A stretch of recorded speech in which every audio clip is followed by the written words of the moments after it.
好的，在座的线上的各位师长，还有各位伙伴们，应该有听到我的声音吧？有因为我们以前用了这个 Room 呢，用了大概好几年哈，今年换了一个新的系统，所以呢，我想说大家也还在适应当中。但是呢，我想说这一个有关这个同步会议软体，在久而久之大家就熟了。OK，我看到有一个画面是有一大票人，是不是？请我们家务长给我们介绍一下。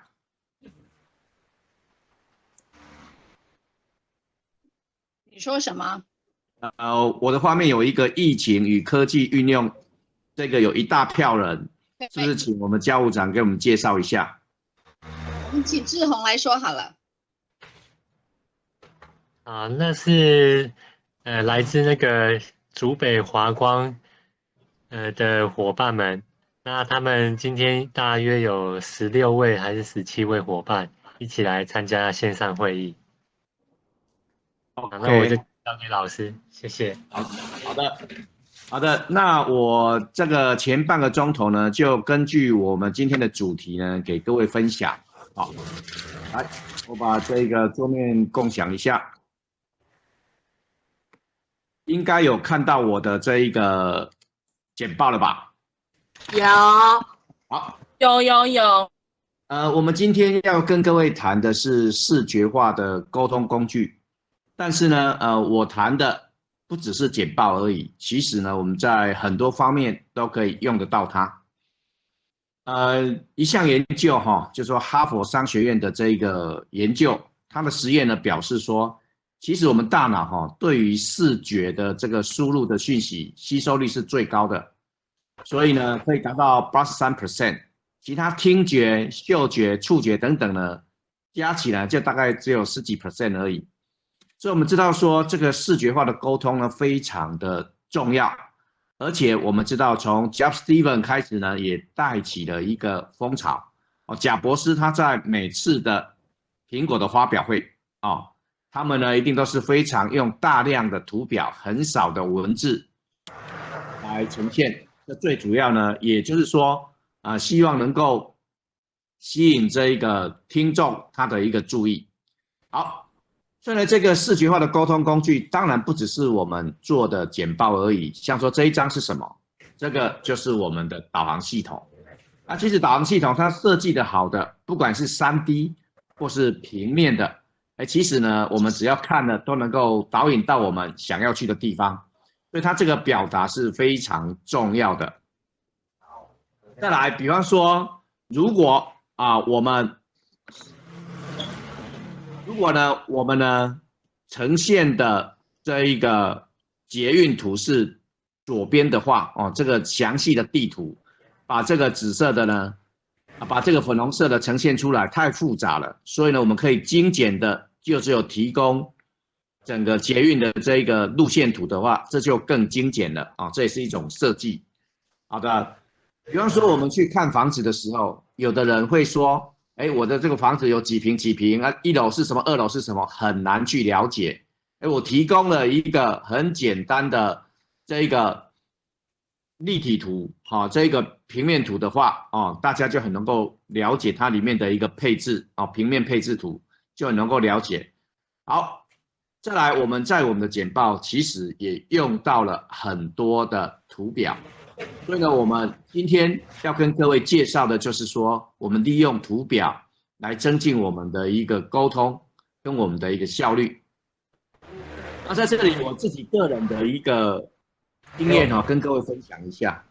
我们在做这个 PowerPoint 简报的时候呢，其实用到圆饼图，请记得，如果项目太多的话，我们会不会觉得说，哇，这一个右边的这个立体圆饼图呢，非常好看，它是一个比较不好呈现数据的，所以呢，如果你要用圆饼图，资料量多的时候呢，反而是平面的就好，不要用到立体的。立体的虽然界面好看，但是它呈现的数据可能对这个初学者来讲，或是刚听到来讲，是会有点比较没办法看得懂的。好。所以这也就是说，我们在用这一个工具的时候，要稍微去考量一下，由使用者他那一端的这个角度来参考。好，这就是我们今天的重点。其实我上半个钟头呢，想跟各位分享心智图，然后下半个钟头呢，下半个10分钟呢，再跟各位介绍一下流程图这2个概念，顺便介绍2套软体给各位伙伴。希望如果呢，在这一个你的日常生活或是工作上或休闲上用得到的话都可以呢利用这一个相关的工具来达成。然而呢，我今天想用实作的方式来带，因为呢前几天我去担任评审，然后呢出的题目叫考试好好玩，所以我就发现有这一个小朋友呢，他就把他要做的东西都用心智图呈现出来，哇，这样子是不是一目了然？也知道说他的这个表达是什么。所以心智图是让我们能够好好的把这个资料给表达出来的。来，我们进入第一个主题，就是心智图。其实呢，我们看这2张图就好。如果呢，你阅读文章或是你的笔记都是用文字叙述的方式的话，其实要了解或是要有感觉，可能要花费比较多的时间。如果我们给它画成一张心智图的话，就可能很快的知道里面的一个概念。所以这里打个比方说，这是一本书，天下杂志的书叫《快乐学》。好，《快乐学》这本书呢，其实我们可以用心智图把你的这个阅读的记录，把它简要的记录出来。这样子你在做复习的时候，或是要传递给别人的时候，会觉得很清晰，因为你都把重点摘要出来了。好，所以呢，心智图呢又称为概念构图，概念图，也又称为思维导图，在网络上你可以找到这些相关的名词。其实它就是一种利用图像式的方式的一个促进你思考的一个工具。所以呢，利用这个图像的这个思考的辅助工具呢，可以透过这些心智图呢来表达。好，所以呢，我们看一下这个大概提供了一下心智图，它最主要的目的就是说能够让我们的表达更全面性、更有品质之外，它呢能够节省我们很多的时间。然后再来呢，它就是说，因为是图像视觉化的，所以呢，它可以呢让我们的记忆比较快速，而且会发现说内容生动活泼。所以我这张图呢，就是说我等一下要把心智图的一个概念我就呈现在这张图里面。所以大概你扫描过之后，你就知道它大概的重点是什么。好，因为时间的关系呢，我们就直接导入我们要讲的 XMind。好，今天给各位介绍的 XMind， 我刚刚呢有在我们的这个留言板有写了几套目前比较流行的心智图软体。然后呢，我介绍的是一个免费的，然后呢又觉得还不错的 XMind 提供给各位。好，第一个它是跨平台，第二个如果你是初学者，这个不是重度使用者，你可以不用付费。如果你要额外的功能，比方说它可以转 Word 档，还是可以嵌入其他的特殊的这一个相片、影片、超连结等等呢，你再去用付费版，它功能比较多。好的，再来我们来看一下，我们就直接跟各位讲如何的来操作 XMind 来，所以呢，我们开启我们的这一个 Chrome， 来记得 Chrome 因为 XMind 呢，我把它整合，我是用网页版的方式，所以呢，我是用 Chrome 浏览器，我要跟我的 Google 云端做结合，所以我等一下谈的这2套软体都是跟 Google 云端做结合。好，所以呢，第一个步骤呢，你要登录你的 Google， 然后呢，把你的这一个 Google 呢，这个云端有登录之后，能够做结合之后，再到这一个 XMind 这边来好，这个 XMind 呢，我们来看那这里有好几个版本，包括说你可以下载它的这一个界面，但是我用的是网页版啊 ，Web 版本，所以你就点一下 Web 版本进来就可以了。所以等一下你到 XMind 的首页啊 ，XMind 的因为我已经连接到我的这一个云端了 ，OK， 来，所以等一下呢，你进来它的首页的时候，你可以去它的 My Map 啊，就是说人家做的这一个心智图，你可以去看一下中文版繁体的，你可以去参考一下别人他用心智图到底在做什么哦，包罗万象，非常多。等一下大家有空，或是我们下课的时候回去可以看一下。我们今天就是利用大概很经典的时间，跟各位介绍免费的网页版怎么做。来，你们第一次登录的时候，你要去设定跟你的云端硬碟联动，然后呢就建立一个新的地图。哦，这个就是建立一个新的地图了。哦，来，我给他打 test， 好，建立之后呢，它基本的 XMind 呢，它基本的值呢，大概就是会提供这样子的模式，一个主题，一个中心的主题，然后2个主要的主题。好，就这样。你要增加，这里我有在投影片有写到哈。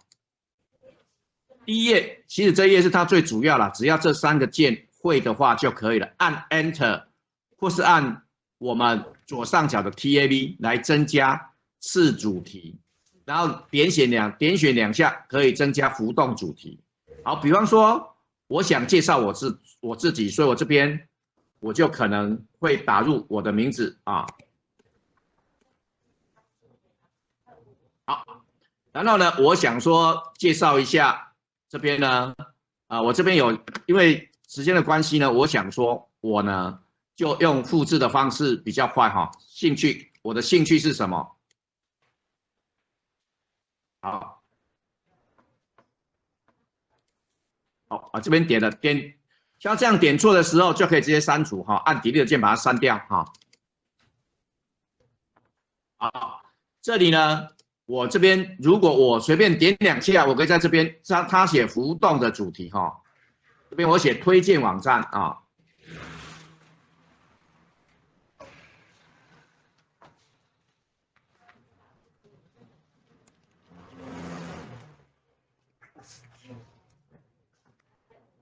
好，我再点一个，随便点2下，哦就可以输入了。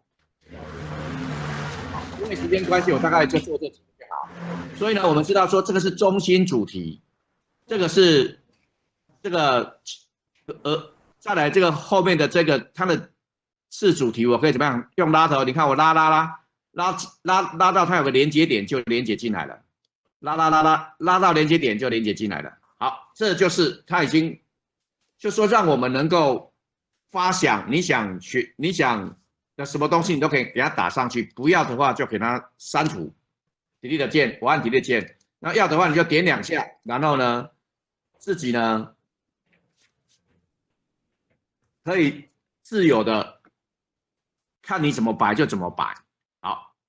好了，我先做这样子，再来呢，我如果在兴趣的这边，我如果按 Enter， 代表是同一层的，我按还是下面这边也有，按 Enter 也可以。所以你有看到说它这里有个图示，你点一下，就是跟它是同一层的。我点兴趣的地方再点一下，就同一层了。我如果点这个这个 Tab 键哦，次要主题，它就往下。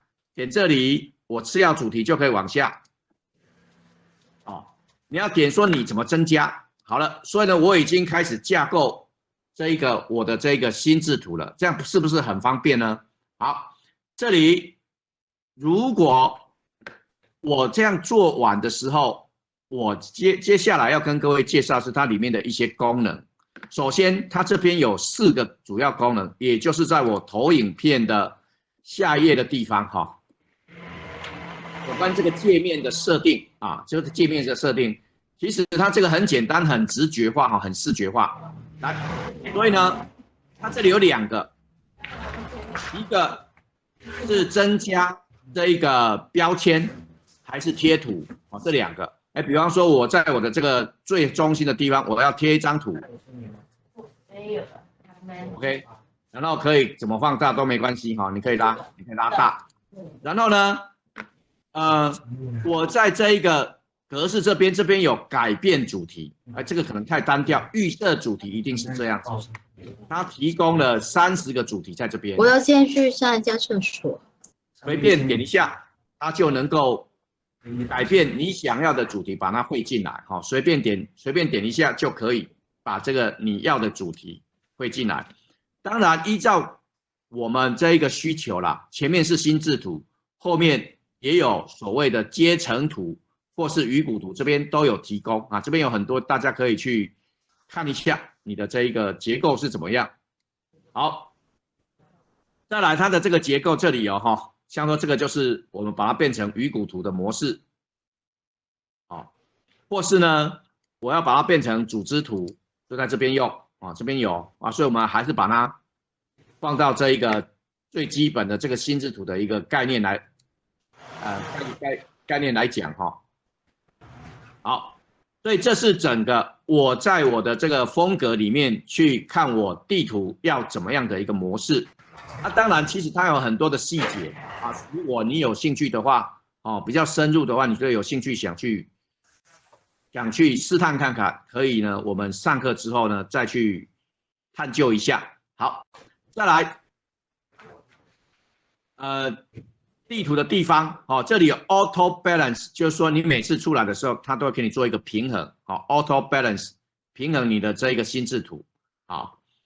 这里是说我的这个要不要多种颜色？你要用什么颜色？多种分支的颜色是什么颜色？在这边选择啊，而这都不会很困难的，大概玩一玩，你大概就很熟悉了。包括说你分支是要什么样的一个形状，要什么样的一个形态，都可以在这边来做设定啊。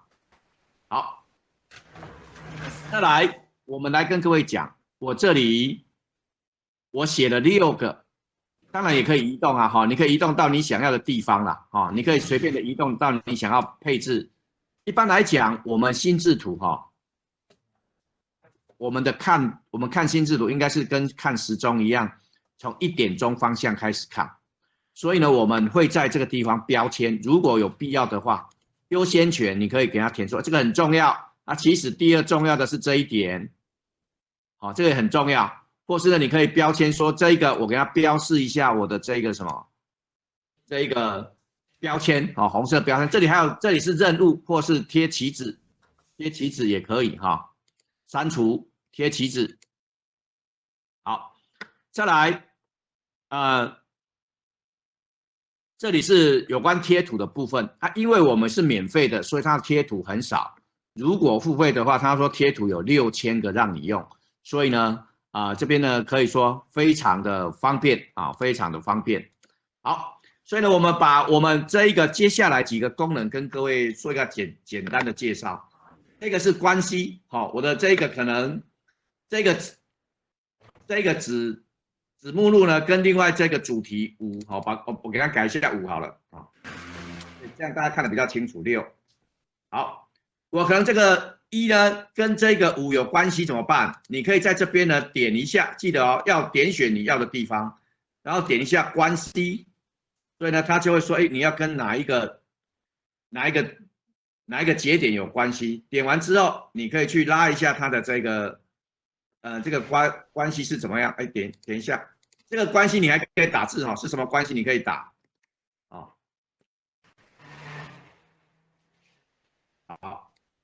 然后这里你可以稍微移动一下你的这一个图，看你图怎么样的一个呈现。这个贝氏曲线图呢，你可以去移动一下。好，所以这个是关系然后接下来我这里在 Enter 是增加同一个目录 ，Enter 增加同一个目录。345的话，我想说，我点345要把它串联起来，做一个解释这个叫做边界。所以我这里有边界了边界的时候，我们可以其实。可以在这边，你也可以去看一下我的边界，我要多粗，我是要什么颜色这里都可以，这里包括你的这个里面还有这个都可以去调整好，所以呢，这个是所谓的边界啊，紫色地方是代表边界。那每一个你的这个子目录，我们都可以去设定它的颜色啊，这边界。好，再来，如果在推荐网站我要往下延伸，就是按 Tab 键啊，或是呢你按这个也是一样往下延伸。但是为了快速，我们都是直接用快速键了哈，快速键会比较快。推荐网上我有写了4个，但是我想说这前面2个是跟游戏相关的，所以我就点这边，我可以说我摘要这2个是跟游戏相关，好 ，OK， 所以这让我们做一个很简单的注解，好。再来这个 note， 但这个 note 有一点问题。note 是说我针对这个节点，我要写一些注解的话，哈，这个英文可以，但是网站版的话呢，写中文会稍微有点问题。我用我的苹果是这样，我不知道说我们用传统的 PC 会不会这样，所以这样我就有一点点注解了。好，既然是推荐网站，它一个很好的功能是这里有一个超连结，所以呢，我想说这里呢，我可能要推荐无碍一网，对不对？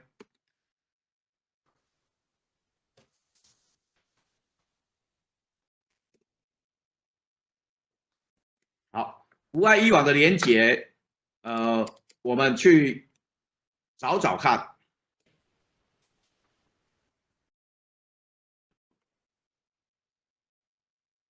好，找到了之后，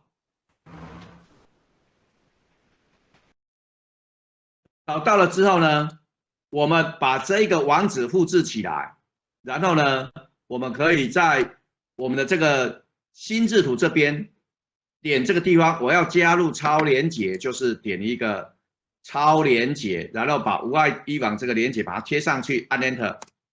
好，所以这边有一个连结的图示，我只要点一下，哎，它自动帮我连到无碍一网去了。所以以上这些功能都是免费。好，以上这些功能都是免费。来，再来，因为是网页版的哈，所以呢，它无时无刻都在帮我们做存档。最后的时候，我们可以怎么样？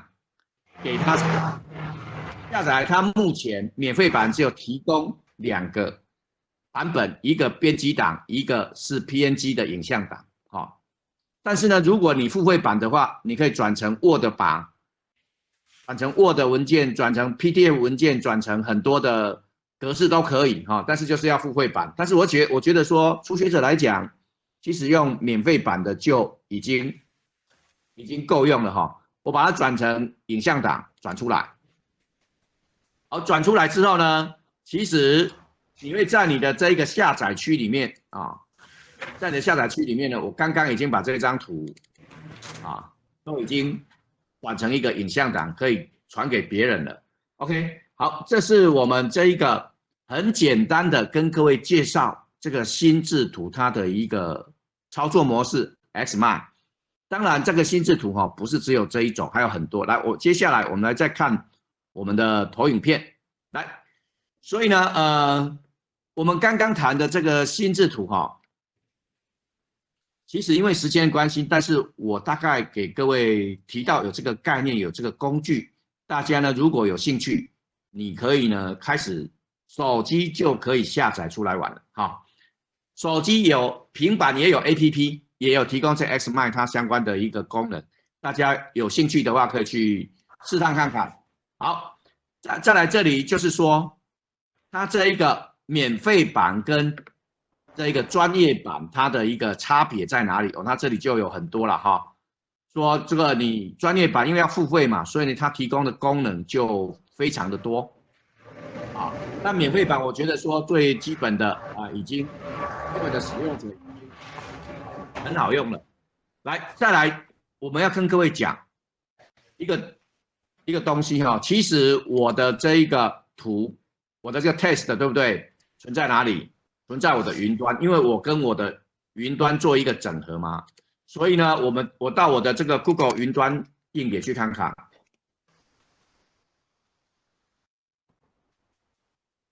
好，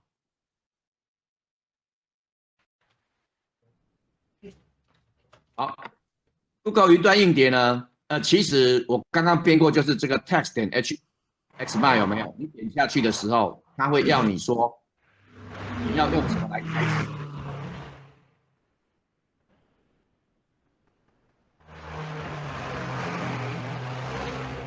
这里跟各位讲一下，开始的时候呢，其实我们在很多的应用程式下面这里在拉到最下面的地方，你可以呢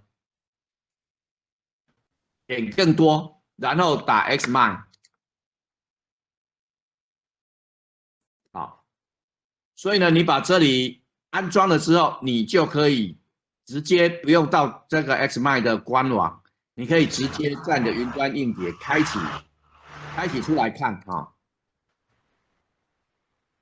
好，开启xmind 就直接把它开出来，但是它不能编因为它这一个 APP 浏览而已，不能直接编辑。你编辑还是要在 xmind 它的这一个官网的这一个里面才可以做编辑你要联动到它里面去才可以做编辑。好，所以呢，刚刚谈的这一个 xmind 呢，我想说大概很快速的跟各位谈的这一个软体。它这里有好几个版本，我们所用的是 Web 版，当然你也有这个手机版或是平板的版本也有，或是呢你下载它的这个桌机版也可以 ，OK。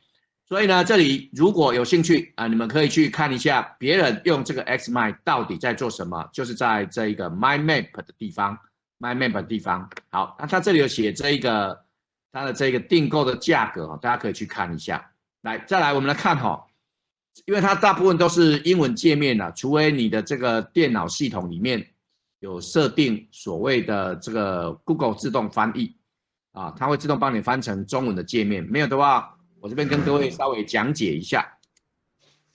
第一个，进来这个界面在首页的地方一定要去做一个注册的动作做一个注册动作在这边。那以后呢，你如果登录进来之后，你呢？建议是说，你就是跟你的云端硬碟做一个联动当开始的时候，他会跟你说，你可能要把你的资料存在哪边我都是习惯存在我的这个 Google 的云端，这样子以后要找资料、要统整资料或是要编辑资料，会比较方便好，这大概是今天前半段跟各位讲的这个 xmind 的一个心智图的工具所以呢，你如果在这个因为有关说，你可能要办一个大的活动，试探用心智图，你想到什么就把它填进去，想到什么就把它填进去，先填在所谓的浮动表格里面浮动的表格里面然后呢，然后想到的时候呢，按说它适合在哪个物件上面把它放上去是这样的一个模式应该还我觉得说这个直觉性很高，应该还蛮容易上手的，大家可以去试看看。好，我们上半段的这一个课程大概跟各位分享到这里，有一个段落因为下半段呢我会跟各位分享另外一个软体叫做流程图软体，也非常好用我想说今天就是介绍这两个软体给各位好，我们刚刚给各位介绍的是心智图软体，然后接下来后半段虽然只有短短的10分钟，但是我要跟各位介绍稍微专业一点的流程图，尤其是电脑流程图。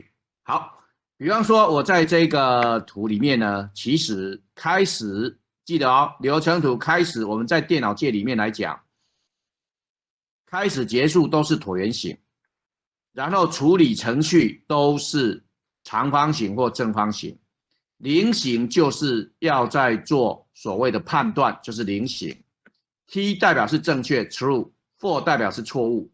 好，所以这个流程就是说我倒数100秒的流程。好，我们在设计游戏的时候要倒数100秒。设定一个变数100秒，如果到0的时候，它就跳出去显示得分；没有的时候，它就一秒一秒的扣，一秒一秒的扣，扣一秒再循环，不断的重复，不断的重复，这叫流程图。好，今天最有意义的就是应该是这一张图了哈，认识一下电脑流程图它的一些符号跟它大概的意义是什么样。好，来，所以呢，我们在平行四边形就是输入输出，决策就是菱形。如果不断的重复，还是重复几次，这个回圈我们用这个六角形，连接就是用圆形的这个连接点。好，我们来看几个范例就好，看2个范例就好。左手边就是说我输入 A 值跟 B 值，然后呢叫电脑呢去帮我们算出平均数的一个处理，最后输出平均值出来。好，是这样子。右手边就是说我们老师在学校要去输入学生的成绩，顺便呢计算完之后去判断他到底有没有及格。如果是小于60分，他呢就输出不及格。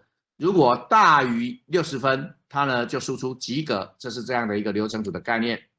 然后我跟各位介绍这套软体，真的完全免费的自由软体，叫做 Draw.io， 在线上版。然后记得我这张图呢，就是说你只要第一次在使用的时候做一下设定。一般来讲，如果是这个 device 有一个硬碟的这一个符号，就是说你会存在你的桌机里面。然后我大部分都喜欢的是在左上角，我喜欢把它存在这个 Google 的云端。好，然后需要做一下授权跟认证，允许它能够存取你云端的资料，这样就好了。接下来我们要来开始进入所谓的我从无到有画一个很简单的流程图，但这里有几个英文字呢，跟各位稍微介绍一下哈。第一个。就是说，你建立一个新的流程图之后，它会说，你如果存在 Google 云端的话，你要选取存在一个资料夹里面，或是存在云端硬碟的根目录，就这样子而已。来，我们直接进入这个 Draw.io 的这一个网站好了。来，所以呢，Draw.io 也是一样，因为我们跟 Google 的云端硬碟做连结，所以最好。你要用 Chrome 浏览器来开，好，你就打 Draw.io， 然后呢，有一个网址就进来了哈。如果没有到这个画面的话，应该是第一个连结，它推荐给你的。我们新建一个图表，空白的，好，是我就存在我的根目录里面。好，这里呢，它开始建立的时候呢，开始的这个命名你可以稍微命名一下，所以呢，这是。在这个云端硬碟里面，它随时都会帮你做存档，所以不用害怕。来，这里我先讲一遍哈。其实我们用到的图形很多，这里因为我拉出一个我比较常用的图啦，这里还有很多，你可以加更多的图表哦。这里有非常多的图表，大家可以去看各行各业哦，也不一定是说电脑的流程图才可以用。这里你把它打勾，它就会出现；你把它打勾，它就会出现出来。好，比方说，我想说我要有这一个所谓的剪贴画啊，点一下，看一下剪贴画是什么。这里就很多的这个相关我们的这些图像式的图案非常多。好，套用。所以这里呢就会有所谓的剪贴画的很多了，你就会把它点出来啊。然后这个呢，你这个图呢，你可以怎么样？给它。复制成影像，要这个哦，要这个的话，你才可以把它提供你的图怎么样贴到我任何的这一个编辑软体，我们这边来可以把它贴上来哦，是这样的一个作用也可以。我们可以用它的图，但是呢，我们今天用这个跟各位讲的呢，不是把它做成一个图片的一个应用，我们要谈流程图跟这一套软体怎么用。比方说，我这里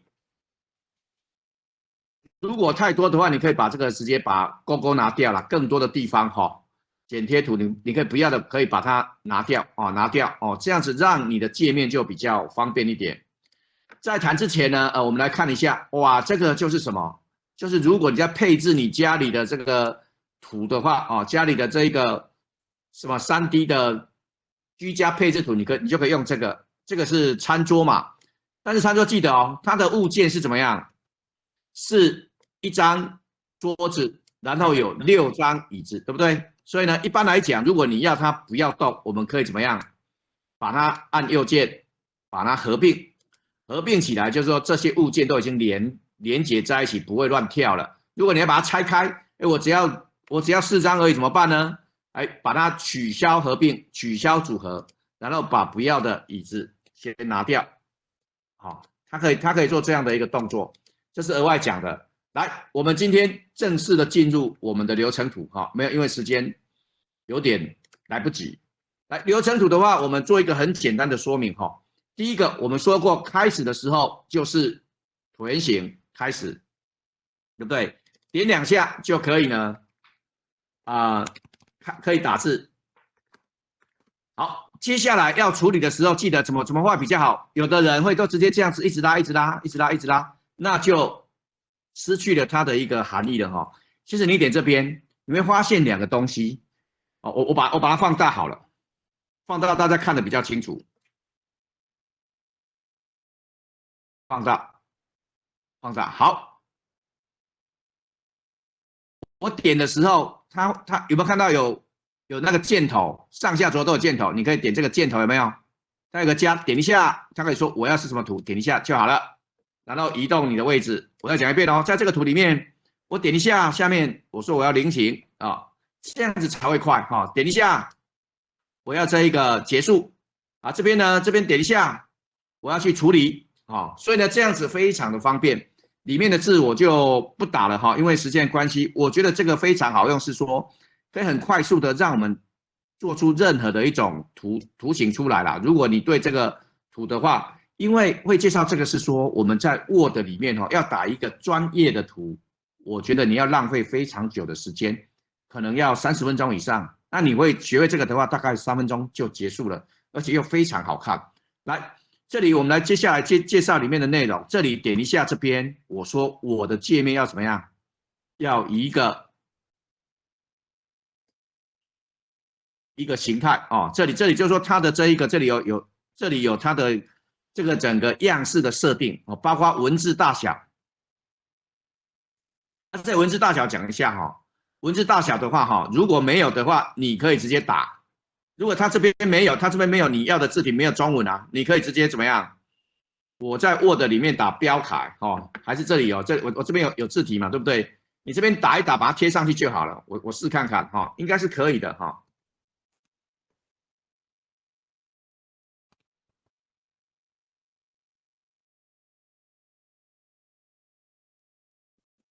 好，把这个复制。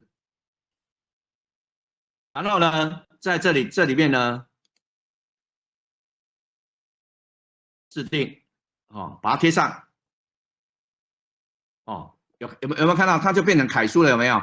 这是一个方式，因为它里面的一个设计啊是自由软体，所以我们可以这样子做。来，这个的时候呢，我们再把里面的这一个物件做一下调整。我的边缘呢可能是黑色的，然后呢，我里面是渐层的。这个完了之后，它的好处是什么？不用每个去设。好，我这个点一下这个物件，我可以怎么样？拷贝样式，然后呢，选取我想要的，贴上样式，这样就好了。哦，所以这样很快的，我就可以呢设计出我想要的一个流程图出来啊。这个我觉得这个非常好哈，就我们可以这样的一个设定的一个方式来做。好，再来，最后我想说，因为这个，如果你有兴趣，网络上也有很多资料啊，因为时间的关系哈，没有办法讲很多，所以呢，我们把我的这个投影片这个部分跟各位讲一下。好，接下来就是这个储存格式跟物件转出的地方，你可以好几页哦，跟这个我们用试算表一样，第2页这里可以加第2页。第3页哈，第1页的地方我可以转出，我可以怎么样？档案汇出，好，汇出的格式就发现说，哇，它就很多了。我可以转成图档，可以转成 PDF， 可以转成 HTML， 这个等等都非常的多哦，所以你可以在这边用。然后呢，它预设纸是一张 A4 的大小，A4 的大小，我们滚一下，滚看 ，A4 的大小就这样子啊。好，你可以在这边修改你的尺寸，就可以哈。如果你要大张一点哦，这边可以直接修改，就可以直接去使用了。还有最后就是分享、共享，你完了之后呢，你可以很多人来共编这张流程图，这张图，只要你在云端硬碟里面哦，我把这张叫未命名嘛哈，你可以给它改一下哦。可以给它改一下你的这一个名称，在这一章里面呢，你可以呢给它做一下共用的一个分享。共用的分享呢，记得这边稍微讲一下，如果你可能是一个团队要编一张什么相关的图的话，哦，你可以在这边说知道连结的人都可以来做读取而已，目前只是能够读取检视，你可以说知道连结的人都可以编辑。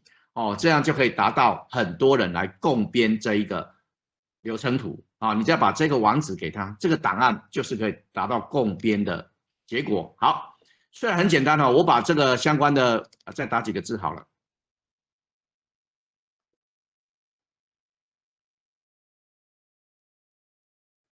好，把它绘出，一样的绘出的时候，一般来讲，我们电脑里面如果你绘出档案的时候，它一定都是在所谓的这一个你的下载区，然后这里最后要跟各位说明的是说，这是缩放多少，你要画质好一点，你要出大海报，我这流程图不是只有 A4 而已，我要做出一个很大的海报，这边我就可以给它做大张一点，这样它就是会影响它的一个精密度好，绘出。这里有说你要存在哪边，存在我的装置里面，我的装置代表是说在你的下载区这就是我们刚刚画的流程图。我随便我没有很认真的画，但是你看这种图出来的话，就可以发现说它是非常的专业。好，然后最后还有一个小细节要跟各位讲的，就说我绘出的时候，这里很重要就说有时候我们希望说我绘出的档案，希望说它是我要到其他地方用的，你可以用透明背景，这样那个白色的背景就会不见就会看到你的投影片是什么样的一个背景，它就会呈现什么样的背景我想说今天因为介绍2套软体所以呢是稍微有点赶的，但是我想说大家听了之后知道有这个概念，我要做图表，好看的图表不只是流程图，我其他的这一个平面图或什么图，我可以用 Draw.io 这个软体。我要做一些创意发想，要做一些记录，我可以用心智图今天我就把这两个小工具都是网络上免费的工具介绍给大家，谢谢各位，谢谢。好，现在我把我的这一个主持权呢交给我们今天的助教春愁助教，谢谢。等一下，如果对那个云龙老师今天讲的课程内容有问题的，那是不是请那个春愁助教分享完科技新知以后，大家再统一提问？现在先请春愁。好，大家好，现在有看到我的画面了吗？那春愁助教好，有看到画面。好，有听到声音了哈？有没有听到我的声音？有哈。有。好。有。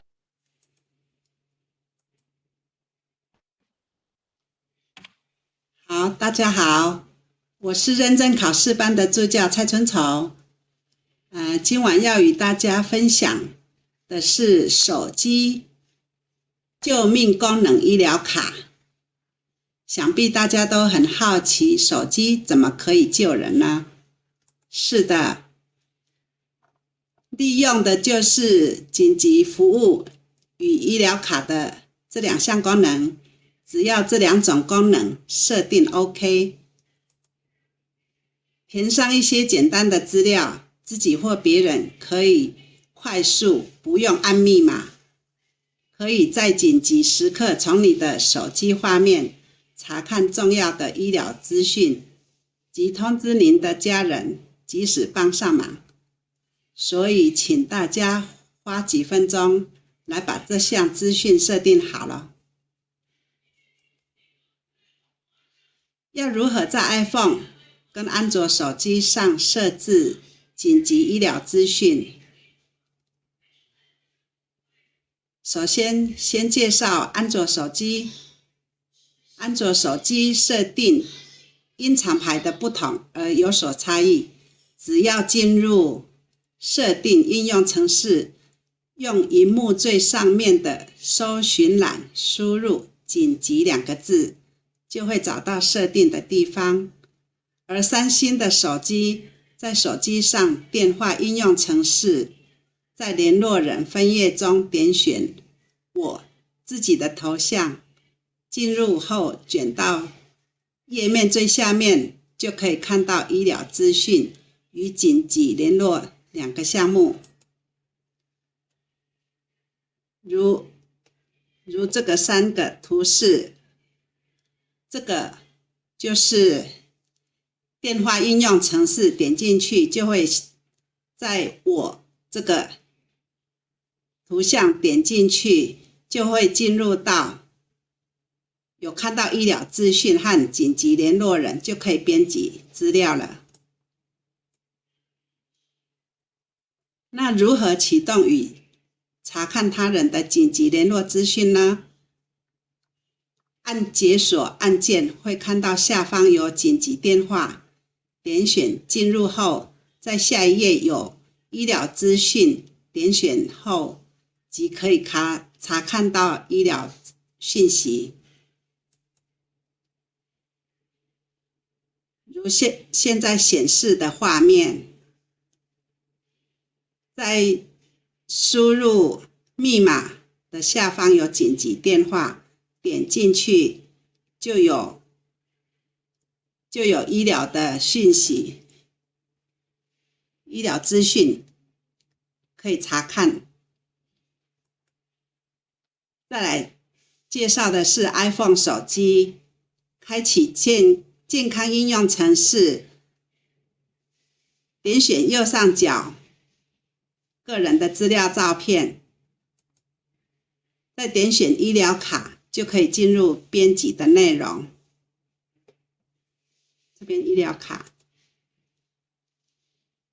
然后就可以输入自己的出生日期，也可以加入血型，还有体重、身高，最重要的加入紧急联络人，可以加入多个紧急联络人。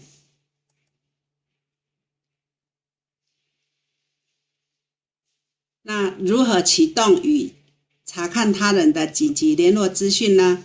只要在密码输入页面下方点击紧急服务，之后再点选医疗卡，就可以查看紧急联络的资讯。以上别小看这个功能，花点时间设定好。如果家人或您自己在发生紧急的状况，可以提供协助的通道，自力救济的一个好办法。那现在请大家观赏这部影片，您会更加的清楚。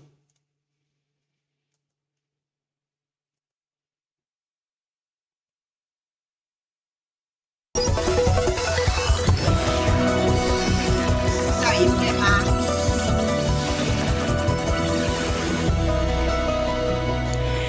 你现在出门的时候，很多时候是没有带儿子，没有带老公老婆，但是你一定会带什么？你会带你的手机。现代人真的是手机不离身，所以我们今天就请钱毅来教大家。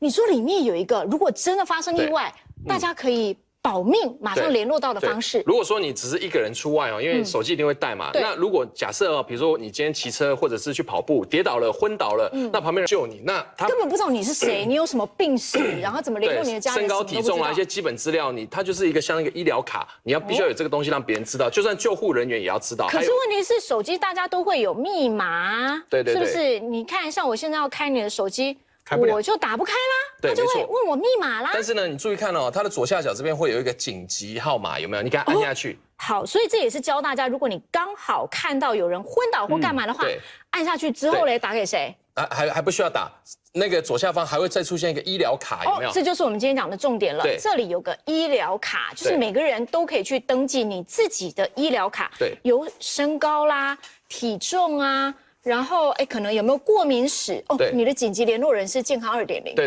如果跌倒了，我就打给健康2.0。那这个到底要怎么设定？各家手机其实都可以找得到哦。各家手机其实都有不同的设定方式，那大家可以研究一下。那像我这个就是美国来的手机哈，那这个就是我很简单的一个紧急救护卡，就至少人家救我的时候知道我的基本资料。然后它的这个紧急联络人，你也可以设定你的太太啦、先生啦，反正都可以设定，你自己可以设定。那至于怎么设定呢？我来教大家哈，我先把我的手机把它打开，那个密码都被大家看到了，没关系，那个是假的。好，打开之后哈，我们先找到这个设定的部分呢，我们把它按进去，因为手机都有一个设定。那设定里面呢，它就会有第一页哈，你就往下面滑呢，你就会发现这边有一个像这个家庭啦、健康，我们就按这个健康的部分有一个心脏的图案按进去。那按进去之后呢，它就会出现这个健康详细资讯跟这个医疗卡，你就按这个医疗卡。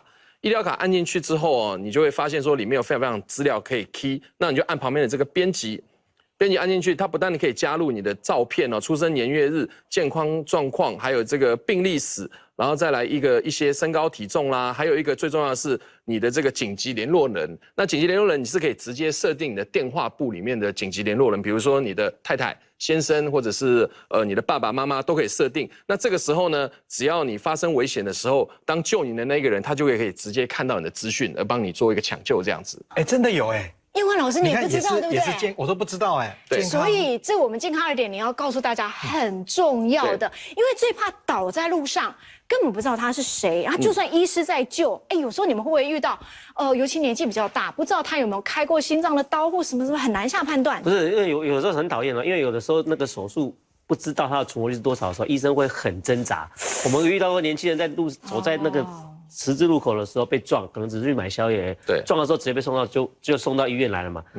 大家出去买宵夜，你会没事带很多证件？不会啊，你会带个手机一点零钱啊。他送到我们医院的时候，就只有他本人昏倒在那边，还有一个手机就带进来，还会包宵夜。警察还在找他到底是谁？对。然后我们那时候因为要紧急开刀，谁来帮他签名？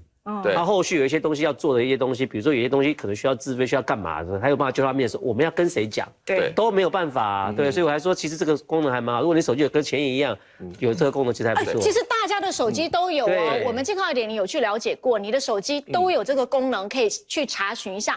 尤其有一些针对银发族长者的，它就有一个紧急联络人，直接可以让你填第1、第2、第3联络人。家里头的长辈，你也赶快帮他设定一下吧，设定家里头的子女的排序等等，因为这个对大家来讲很重要的。我们也是啊，而且像我曾经遇过一个，就是有人讲过这个案例是在美国发生，他是因为他跟他的养只猫而已哦，他还不像你家还有一个看护那个阿姨清洁阿姨帮他叫哦，结果呢最后他因为跌倒躺了16个小时，你知道吗？谁救他？那只猫咪，因为他平常就有叫那只猫咪说铃铃铃铃，然后那只毛就会把那个手机拿来给拿。对，他是因为这样16个小时后才被发现的独居长者。但其他可以带一些电子手表啦，如果是电子手表设定好，你倒下去哦，他发现已经倒，他自动会帮你打电话。对，就不用叫猫了，对，自动帮你打电话给你的紧急联络人。现在有新的科技可以保护大家，记得要好好运用咯。健康1.0，下次见，拜拜。